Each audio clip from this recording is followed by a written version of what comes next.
Lourdes. Sorry, sir. Magandang hapon po sa inyo. Pasensya na, sir, ha? Medyo ang dami kasi naming commercial, sir, eh. Ayos lang po, ayos lang po. Salamat, sir. Ako po Pasensya na. law practitioner po. Hindi naman po tayo political analyst, although nasasama pa minsan-minsan ng ating mga opinion. Hindi, sir, naririnig kasi namin, sir, yung mga opinion nyo, sir, kaya gusto po naming makausap po kayo. Sir, ano po? Salamat talaga, sir, na pagbigyan nyo po kami. Sir, ano po yung basa nyo sa impeachment kahapon? Natibag ba si Matibag? Ganito po yan, intindihin po natin na ang impeachment proceedings po ay both legal and political. Yun na po ang kahit ang Korte Suprema pinaglinaw na legal and political. Dahil nga po sa pagka-unique ng isang impeachment proceedings, hindi po ito gaya ng isang korte. Kung sa korte po o sa legal na proseso ang pag-uusapan, yung pong mga binigay ni Director Matibag ay malinaw naman na opinion lamang niya. No? Gaya po nung sinabi niya na 100% may basihan kami na may kinontract na ang Vice Presidente. Yun po ay opinion lamang niya. No? Na kung sa legal na proseso ang pag-uusapan, yan po ay hindi naman palaging binibigyan ng bigat ng korte dahil hindi po yan based on a personal knowledge. So generally po, pwede kang magbigay ng testigo sa korte sa mga bagay na personal mo lang alam, narinig mo, natikman mo, nakita mo, pero yung mga bagay na nabasa mo lang, technically po, opinion lang yan, although may mga exception. So sa nangyari po dun sa impeachment kahapon, doon sa aspeto ng political aspect ng impeachment proceedings, maaari po nating masabi na nag-gain po ang prosecution dahil napayagan na banggitin yung salaysay ni Las Cañas na hindi naman niya pinirmahan. Tama, na pagbigyan ang opinion ng isang Director Matibag na sa pananaw niya 100% may kontrata na. Pero ito'y hindi naman factual kundi based on opinion at sa pagkakapanood ko rin mukhang hindi rin naman nilinaw kung ano nga ba ang sinabi naman ng National Security Council dito dahil yun po ang hanay ng ating gobyerno na nagdi-determine kung may mga national security threat, hindi po yun nabosisi. Pero kaya nga po sabi ko kung sa legal na panuntunan, ito po ay hindi naman ganun kabigat dahil hindi naman po ito naging base sa personal na ebidensya at aktual na ebidensya sa korte. Parang lumalabas po ito ay allegation pa rin. Pero sa punto naman po, punto de vista ng isang political nature ng isang impeachment proceedings po, mukhang yun, sila po ay nakapuntos, masasabi nating nakapuntos kasi nabasa pero sa dulo ang mga senator judges naman hindi pa rin natin alam kung anong magiging boto niyan. Although ngayon nararamdaman na natin at sa dulo kailangan pa rin yung 16 votes. Attorney, sandali, tama yung sinabi niyo kanina na ano ko rin to kahapon, sabi ko pwede pa lang maglatag ng ebidensya na hindi pinirmahan yung mga affidavit. Kung sa legal na panuntunan po ang ating pagbabasihan ay hindi po. Kasi nga po, sa korte po, official documents dapat at yun nga. Pero kung sa existence, kung yun ba ay sinumite kung saan, sa existence nun, pwede din ma-establish na yun ay nag-exist. Pero whether totoo o hindi, may katuwiran naman po ang depensa nung hinighlight nila na ito ay hearsay. Dahil nga po, hindi naman si Las Cañas yung nagtestigo. At hindi rin naman ito pwedeng mabigyan ng presumption of regularity. Hindi din ito notaryado. At sa korte very basic sa korte. Hindi ka pwedeng magbigay ng salaysay na base lamang sa kahit po notaryado. Bakit po? Yung tinatawag po na due process ay binibigyan ng pagkakataon na mabusisi mo o ma-examine mo yung nagbibigay ng salaysay. Paano mo naman po ma-examine ng isang Las Cañas na hindi nga natin alam kung talagang pinirmahan. So, kung sa existence o sa katotohanan ng sinabi nito, sa mata po ng legal na proseso, hindi po ito obra. Pero sa political side of the impeachment, maaaring may maniniwala, no? Lalo na yung talagang galit na, lalong magagalit, di ba? So nakapuntos ang prosecution? For purposes of the political aspect of the impeachment. But in law, kung magiging purely legal po ang ating usapan, ito po ay walang bigat. Attorney, dahil nga po, hindi naman po ito si Las Cañas mismo ang nagbigay ng salaysay. Attorney, pwede bang i-explain mo in a legal term at layman term, ano ba ang hearsay? Ang hearsay po ay isang bagay na hindi mo nakita, hindi sinabi sa'yo, hindi ikaw mismo ang nagbigay. So hindi siya marites? Pwede mo lang pong... Pwede ba? Marites po. Marites din di ba po. yun ang pinag-usapan kahapon? Marites, opo.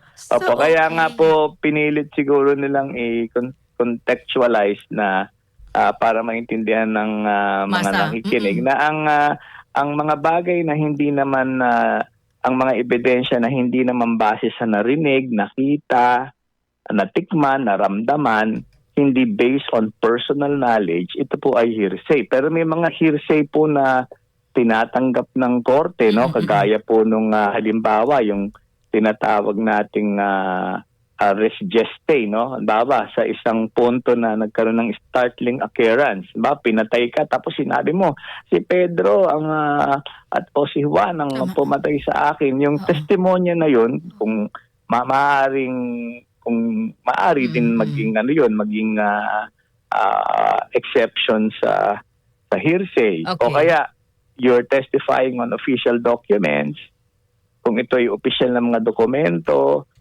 yung existence niyan pwede mong i-establish din kahit hindi ikaw mismo yung gumawa. Kasi po as a government document or a public document, nag-i-exist siya. Pero generally po talaga, kung purely legal, hindi uobra yung ito kasi yung nabalitaan ko o ito yung sinabi sa kanya Hindi ho pwede. Dapat sinabi sa iyo mismo. Kung ang naging testimonya na nakausap ko si Juan, sinabi sa akin ni Juan ito, sa puntong kahit hindi nagtestigo si Juan, kung galing kay Juan, kung hindi galing kay Juan, kung tutuusin, technically, hearsay yun. Pero ikaw kasi ang sinabihan So pwede ka magtestigo ng mga bagay na nakita mo, sinabi sa'yo, naramdaman mo. Personal knowledge po ang tawag doon. So you can only testify in court on matters where you have personal knowledge. Lahat po ng salita na nakwento po sa akin o sinabi sa kanya or whatever, may double hearsay pa nga Halimbawa, sinabi ni Pedro kay Juan at sinabi naman ni Juan kay Jose at sinabi sa akin ni Jose. Double hearsay na yun. So dapat kung sino yung, kaya nga may mga kasong na-dismiss sa korte. Pag hindi na nakakatestigo ang witness dahil for some reasons ayaw niya nang magtestigo o kaya nawala na siya, nababasura po ang kaso kasi nga po wala na pong direct evidence. Okay. Attorney, eto naman. Yan po ay sa legal na aspeto. So, ito po ay both legal and political lang impeachment. Basta pag hearsay, sasabihin ko, ang hearsay marites, sabi sa akin ni Attorney Jimenez. Pwede naman po makategorya siya na ganyan po. Basta hindi sa'yo nang galing, yan po ay chismis. Parang ganun po. Attorney, may 5 senator judge ang gumawa ng manifestation para i-block yung pagpapalabas ng sabina sa mga financial records ni VP at ng kanyang asawa. May impact pa po ba yun kung nakapag-decide na po yung impeachment trial? Ganito po yan, yung kanila pong isinumite ay opposition lamang naman. Hanggat hindi magdedesisyon ng mayorya na baguhin yung naunang order nila, yan po ay tatayo. Pero ang malinaw po naman dito, baka po kasi masyadong madaming nagiging excited na eto na, tanggal na si BP or convicted na. Yan pong subpoena po is one thing. No? Ibig sabihin, pinayagan na orderan yung mga government agencies na i-produce. Ngayon, whether or not yung mga dokumento na yon isa-isa ay tatanggapin pa, hindi pa po, wala pa doon sa ganong proseso. Nandito pa lamang po tayo sa step 1, kung saan pinayagan na i-produce. Ngayon, pag nag-hearing na po, isa-isa po yan. Kung makita ng depensa ng isang dokumento ay wala man relasyon o pwede nilang ma-objectan kung may legal basis, pwede pa rin pong objectan at magro-rule uli naman kung i-admit po yung specific document na yon. Dahil po ang subpoena po ay pangmaramihan dokumento kung halimbawa po may pinakita silang korporasyon doon at yung korporasyon ay nakapangalan sa mga iba't ibang tao na hindi naman kasama ang BP o kaya may account na hindi naman kay BP kung hindi sa private individuals, yan po ay hindi pinipigilan ang depensa na medyo questionin. Sandali, kung halimbawa po, account ng dating Pangulong Duterte na ang ipinapakita, kung ang dating Pangulo naman po ay hindi kasali dito sa impeachment, di naman siya po yung impeachable officer, pwede pa rin objectan yung particular na document na yun. So ito po ay tingin ko, kakain na naman ng oras. So sa dulo, mukhang matagal pa rin po. Mukhang totoo nga 2 taon. Yun lang po ang hindi natin masasabi. Pero sa dulo, masyado po tayong natutuwa dito sa ating ipinapanood, na entertain tayo. Pero sa dulo po, sino po bang gumagastos nito? Taong bayan din. Kaya maganda po na kung may mga paraan pa para mapabilis, tapusin na nila. At nang sa ganon, kung i-convict, kung i-acquit, and we can all move forward. Kasi panigurado po dahil sa impeachment, may mga naaantalang trabaho ng Kongreso, ng Senate, and ng House.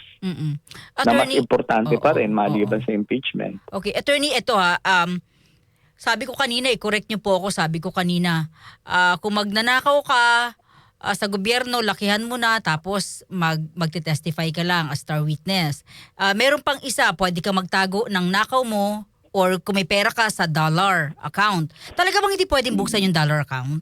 Meron po kasing batas na may bank secrecy po ang mga dollar account na hindi siya pwedeng busisiin. Meron pong batas At yun nga po, ang kagandahan po dito ay ito yung mga naging issue nung impeachment ng dating Chief Justice Corona, no? Na pinigilan na ilabas pero na ilabas pa rin and eventually na-convict siya. Kaya lang, ang very interesting po dito, kasi po pag bumalik tayo sa saligang batas, ang grounds for impeachment po ay very specific, except yung betrayal of public trust na medyo general yung definition. Pero sa dulo, and other high crime. Kung magiging stricto po tayo sa legal na aspeto ng impeachment at i-apply po natin yung prinsipyo sa interpretasyon ng batas, yung tinatawag nating ejus dem generis, ibig sabihin, yung pong other high crimes, dapat high crimes yung mga impeachable offense. So issue po, yan bang hindi pagdi-disclose, high crime ba yan? Yung grave threat ba? High crime? Samantalang ang revised penal code, 6 years and below lang ang penalty. Hindi naman siya heinous crime. So yan yung mga issues na magandang iintayin natin kung paano i-resolve ng impeachment court. Okay, Attorney. Paano naman nasingit si Attorney Manscarpio? Isa siyang pribadong individual. Sa ating pong salin, sa batas, sa saligang batas, sa batas ng salin, kailangan pong dinideklara ang assets and liabilities, hindi lamang po ng public official, kundi po ang kanyang asawa. So kaya po doon sa mga accounts na ibubuksan nila, kasama po ang account ng isang Manscarpio. Ang magiging challenge lang po dito, kung di ako nagkakamali, doon sa mga unang pronouncements, nakita ko po na may madaming accounts na sinasabi eh. Pati si account daw ni Kitty, Duterte, etc. No? So baka doon sa aspeto ng account ng mga ibang hindi naman kasali sa impeachment, baka ito po ay maaring magiging challenge pa rin at maaari pong objectan ng depensa. Attorney, huli na lamang po, no? Sa tingin niyo po, saan mapupunta yung impeachment? I mean, kung it's a political 50-50 political at legal, at nakita naman ho natin yung attitude din ng ilang mga senators natin sa case, may impeach ba siya? Sa akin pong palagay, yung impeach na po talaga siya. Pero whether or not ma-remove siya o hindi, yun po yung magiging challenge. Sa tingin ko po, at this time, maaga-aga pa para tayo makapag-come up ng ating opinion. At pangalawa, syempre, sub judice po yan. Hayaan natin ng impeachment court na mag-decision. Pero sa usaping political, sa akin pong humble opinion, kung ito po'y tatagal, ito po talaga ay tila magiging election issue. At sa akin pong palagay, since it can go both ways kung ikaw ay senator judge, napakadali mong i-convict. Sasabihin mo lamang, hindi. Para sa pananaw ko, itong grave threat, for example, threatening the chief executive really amounts to a betrayal of public trust. Pwede mo sabihin na gano'n Kung ikaw naman ay magpapakwit, pwede mo rin sabihin na hindi ito nag-a-amount sa high crime. So kulang. So either way pwede. So sa dulo, baka ang magiging motivasyon nila ay kung ito ba yung makatutulog sa kanilang kampanya o hindi.